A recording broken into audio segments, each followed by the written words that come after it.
حدیث پاک کے اندر آتا ہے کہ جمعے کا دن تھا، آپ صلی اللہ علیہ وسلم مسجد نبوی میں جمعے کا خطبہ ارشاد فرمانے کے لیے تشریف لائے، تو آپ نے پہلی سیڑھی پر قدم رکھا تو فرمایا کہ آمین، دوسری سیڑھی پر قدم رکھا تو فرمایا آمین، تیسری سیڑھی پر قدم رکھا تو پھر فرمایا آمین۔ تو جمعہ سے فراغت ہوئی تو صحابہ کرام نے عرض کیا کہ اللہ کے رسول، آج تو ہم نے آپ سے نئی چیز دیکھی ہے، اس سے پہلے ہم نے یہ عمل نہیں دیکھا، اس کی کیا وجہ ہے؟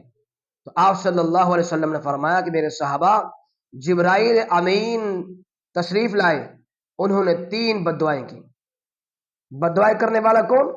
جبرائیل امین، اور اس بددعا پر آمین کہنے والا رحمت للعالمین۔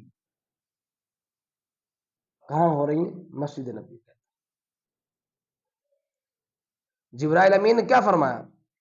بدبخت ہے، ہلاکت ہو جائے وہ شخص، تباہ و برباد ہو جائے وہ شخص کہ جس نے رمضان المبارک کا مہینہ پایا اور اس نے رمضان کے روزے نہ رکھے، رمضان کا احترام نہیں کیا، اپنے گناہوں کی معافی اللہ تبارک و تعالی سے نہیں کروائی، اس کے سامنے جو ہے کہ گڑ گڑایا نہیں اور توبہ نہیں کی، تو جبرائیل امین نے کہا کہ ہلاک ہو جائے وہ شخص۔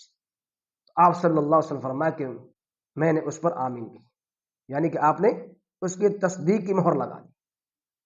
اور پھر جبرائیل امین نے پھر دوسری بددعا کی کہ ہلاک ہو جائے وہ شخص، تباہ و برباد ہو جائے وہ شخص جس کے سامنے میرا نام نامی اس میں گرامی آئے اور مجھ پر وہ درود نہ بھیجے۔